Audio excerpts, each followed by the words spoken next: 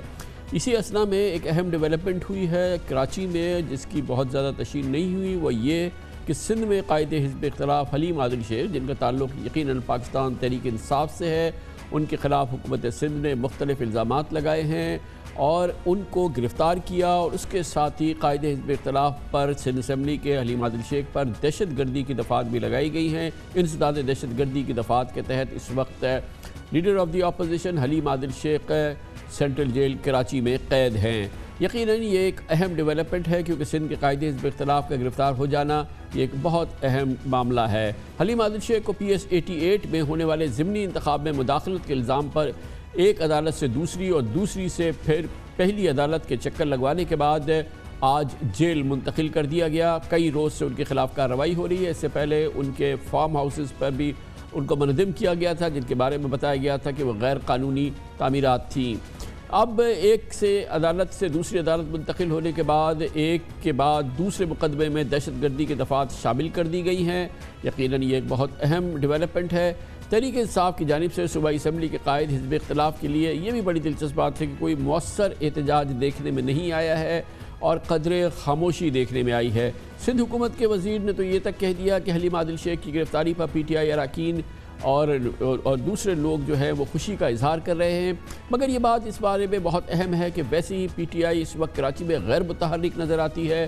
وہ شہر جس نے کہ اس کو قومی اسمبلی اور صوبائی اسمبلی میں توقعات سے کہیں زیادہ ووٹ دیے تھے، توقعات سے زیادہ اس نے کامیابی حاصل کی تھی، لیکن اس وقت بالکل غیر متحرک نظر آتی ہے۔ PTI سیاسی میدان پہ کہیں نظر نہیں آتی، اسی لیے PTI سے تعلق رکھنے والے قائد حزب اختلاف کو اب جب سندھ پولیس نے گرفتار کر لیا، حکومت سندھ نے گرفتار کرا دیا، اس کے باوجود PTI میں کوئی خاص جنبش نظر نہیں آ رہی اس پورے معاملے کو لے کر۔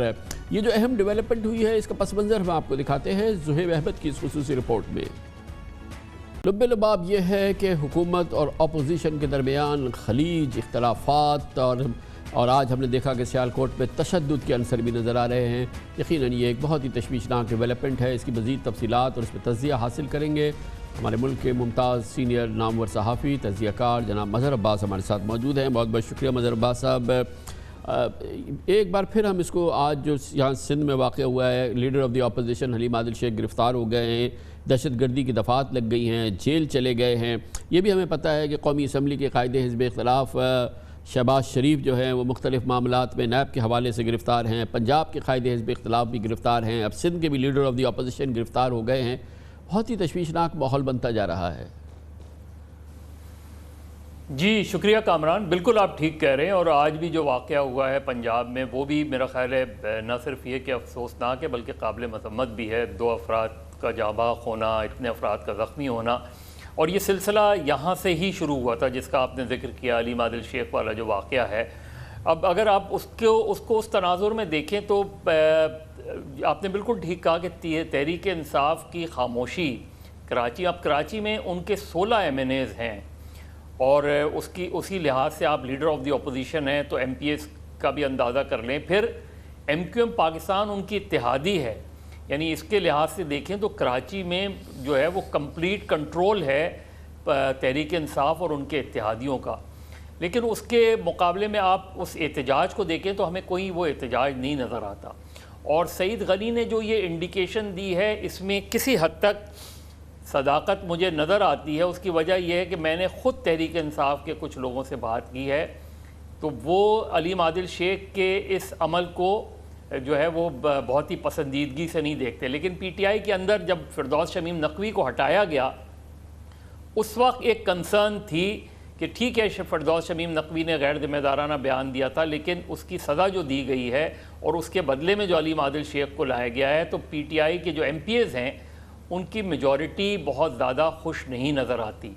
لیکن دوسری طرف جو ان پہ مقدمات جو ہے وہ ڈالے گئے ہیں، یہ جو آفٹر تھاٹس ہوتی ہیں، یہ بالکل وہی ہے جو جان صادق علی کے پیریڈ میں ہم نے پیپلز پارٹی جو آپ نے فرمایا پس منظر وہ اپنی جگہ اہم ہے، لیکن جو اوور آل پرسپیکٹیو ہے کہ اب جب پیپلز پارٹی کا ہاتھ لگا تو انہوں نے لیڈر آف دی اپوزیشن کو نہ صرف بند کر دیا، گرفتار کر دیا، اس پہ اینٹی ٹیررسٹ جو دفعات ہیں، اینٹی ٹیررزم کی دفعات وہ لگا دیں تاکہ اس کی بیل بھی نہ ہو سکے، جیل بھیج دیا، اور اینی ویز غیر قانونی تعمیرات کے حوالے سے ان کا جو فارم ہاؤس وغیرہ ہے وہ بھی گرا دیا۔ تو یہاں سے بھی اس کو بھی جی فرمائیے۔ ہاں کامران، میں وہی بات کہہ رہا ہوں، میں نے کہا کہ وہ جو الیکشن کے دن کی کارروائی ہے اس میں الیکشن جو ریٹرننگ افسر نے کارروائی کی وہ ظاہر الیکشن کمیشن کا ڈومین تھا، لیکن اس کے بعد اگر آپ کسی شخص کو 6 فروری کے مقدمے میں جو ہے وہ گرفتار کرتے ہیں اور اس پہ مزید کوئی مقدمات قائم کرتے ہیں تو اس کا مطلب ہے یہ آفٹر تھاٹس ہیں،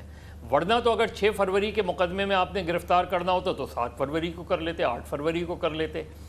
یہ جو تھا یہ چیز بدنیتی پر مبنی لگتی ہے، اور اسی لیے یہ جو عمل ہے اس سے حلیم عادل شیخ اگر الیکشن کمیشن کے رولز کو وائلیٹ کر رہے ہیں اور ریٹرننگ افسر کارروائی کر رہا ہے، وہ اس کو کوئی کنڈیم نہیں کرتا، میرا خیال ہے مرکزی حکومت بھی کنڈیم نہیں کرتی ہے اگر الیکشن کمیشن کی طرف، لیکن جب آپ اس کو کسی پرانے مقدمے میں گرفتار کرتے ہیں اور اس دن گرفتار کرتے ہیں، وہ جو چیز ہے وہ پھر لگتا ہے کہ یہ سندھ حکومت کی مرضی کے بغیر ممکن نہیں ہے، لیکن یہ ہو نہیں سکتا۔ اس کے ساتھ ہی مظہر یہ بھی تو پتہ چلتا ہے نا، پھر وہی اس کا ایک اور بہت ہی ڈارک جو اینگل ہے وہ یہ کہ پولیس جو ہے وہ سیاسی لیڈرشپ کے آقاؤں کے ہاتھ میں اعلی کار بنتی ہے، جس کو چاہیں جس انداز سے جیسے چاہیں گرفتار کرائیں، مقدمات بنوائیں، جیسے کہ آپ نے خود کہا کہ 6 تاریخ کا وہ معاملہ، پھر اب ان پہ انسداد دہشت گردی کی عدالت، تو پھر ان کو جس طرح سے گھمایا پھرایا گیا۔ ہمیں پتہ ہے کہ بڑی متنازعہ شخصیت ہے حلیم عادل شیخ، ہر لحاظ سے بہت ہی متنازعہ شخصیت ہے، مگر بہرحال یہ سارا جو ایکشن ہے یہ سیاسی انتخاب کے پیرائی میں ہی آئے گا۔ بالکل صحیح ہے کامران، آپ نے یہی نہیں آپ نے میرا خیال ہے اس چیز کا ہمارے یہاں بہت سے کسی میڈیا نے اس چیز کا نوٹس نہیں لیا کہ کراچی میں 60 روز کے لیے یعنی 2 مہینے کے لیے ہر قسم کے جلسے جلوس پر پابندی لگا دی گئی ہے، اور یہ بڑی اہم ڈیولپمنٹ ہے، کیونکہ اگر ہم صرف 1-1.5 ہفتے کا سمجھتے تو سمجھ میں آتا کہ پی ایس ایل کی وجہ سے ٹریفک جام ہوتا ہے، وہ ہے، لیکن 2 مہینے کے لیے پابندی لگانا، یہ میرا خیال ہے کسی طرف سے ہمیں کوئی ریئیکشن بھی نظر نہیں آتا سیاسی جماعتوں کا اس حوالے سے کہ اس کی کیا وجوہات ہیں، کیونکہ صرف ریڈ زون میں ہی نہیں پابندی لگی، یعنی پورے کراچی کی جو مین شاہراہوں پہ ہے اس پر پابندی لگ گئی ہے۔ اب یہ جو صورتحال ہے، اس میں ایسی صورتحال میں سیاسی جماعتوں کا خاموش رہنا بڑا معنی خیز ہے، خاص طور پہ تحریک انصاف کا اور ایم کیو ایم پاکستان کا۔ اب یہ جو صورتحال ہے یہ کہاں ہمیں لے جاتی ہے، یہ بڑا امپورٹنٹ ہے۔ اور جہاں تک آپ نے پولیس کی بات کی، اگر کل ہی چیف جسٹس صاحب نے جو ہے وہ اجلاس کی صدارت کی تھی آئی جیز کے پولیس ریفارمز کے حوالے سے، آج بھی سندھ کی پولیس، اگر ہم اس آرڈر اے ڈی خواجہ کیس کے روشنی میں دیکھیں تو آئی جی امپاورڈ ہیں، یعنی کل بھی یہ بات کی گئی کہ ٹرانسفر اور پوسٹنگ آئی جیز کی ڈومین ہونی چاہیے۔ تو میرا خیال ہے پولیس کے پاس آج سندھ میں بھی اچھی خاصی پاورز ہیں، لیکن چونکہ اپوائنٹمنٹس ایسی ہوئی ہیں اور ہر جگہ ہیں، آپ پنجاب اٹھا لیں، سندھ اٹھا لیں، ہر جگہ یہ نظر آتا ہے کہ پولیس ابھی تک سیاسی دباؤ سے باہر نہیں آ سکی ہے۔ بہت بہت شکریہ جناب مظہر عباس، ہمارے ساتھ تھے۔ کمرشل بریک، اس کے بعد ذکر کریں گے NFC ایوارڈ جو کہ 18ویں ترمیم کے بعد دیا گیا، اس نے پاکستان کے وفاق کی چولیں ہلا دی ہیں۔ وفاق کنگال ہو جاتا ہے اینول بجٹ کے پہلے روز ہی، جب ایک بڑی کثیر رقم صوبوں کو منتقل ہو جاتی ہے، رہی صحیح کسر قرضوں کی ادائیگی اور دفاعی اخراجات پورے ہو جاتے ہیں، اور پہلے دن ہی وفاقی حکومت نقصان میں چلی جاتی ہے۔ NFC ایوارڈ اس کی ایک بڑی وجہ ہے، اور پھر ایک اور مسئلہ کھڑا ہو گیا ہے، KP میں ضم ہوئے قبائلی علاقے، مگر NFC ایوارڈ میں اس کی کوئی گنجائش موجود نہیں ہے۔ اسی لیے جو آخری میٹنگ ہوئی NFC اجلاس کی، اس میں ایک بہت ہی ٹینشن نظر آئی ہے اور یقیناً شدید اختلافات نظر آئے ہیں۔ پورے ماحول کی بات کرتے ہیں چھوٹے سے وقفے کے بعد۔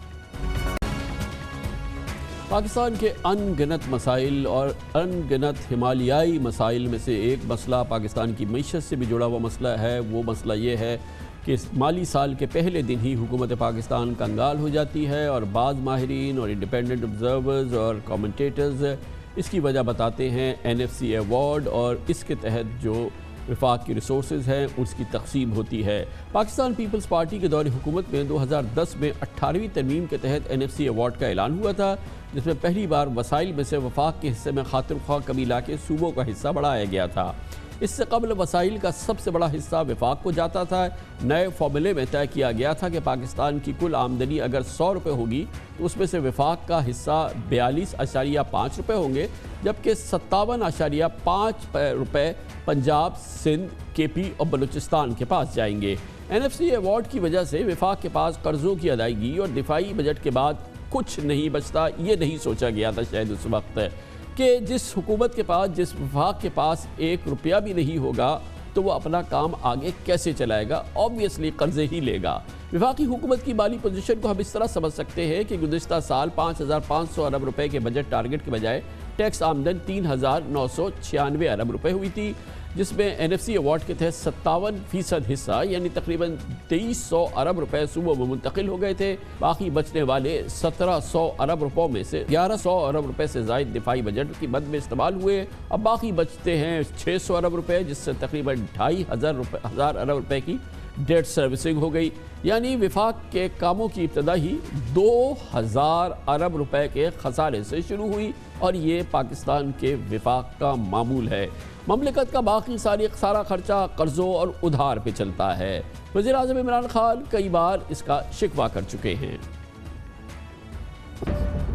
18ویں ترمیم کے بعد سارے اختیارات صوبے کے پاس چلے گئے، سارا پیسہ بھی چلا گیا ہے صوبوں کے پاس۔ اب جتنا پیسہ کبھی پہلے نہیں تھا، اور فیڈرل گورنمنٹ تو بینکرپٹ ہے۔ 5,500 ارب روپیہ ٹوٹل فیڈرل گورنمنٹ میں، 2,500 ارب روپیہ صوبوں کو چلا جاتا ہے، 2,000 ارب روپیہ صرف قرضوں کی قسطوں پہ جاتا ہے، 1,700 ارب روپیہ سیکیورٹی اور فوج کو چلا جاتا ہے۔ فیڈرل گورنمنٹ تو شروع ہی ہوتی ہے 600 ارب روپے کے خسارے سے۔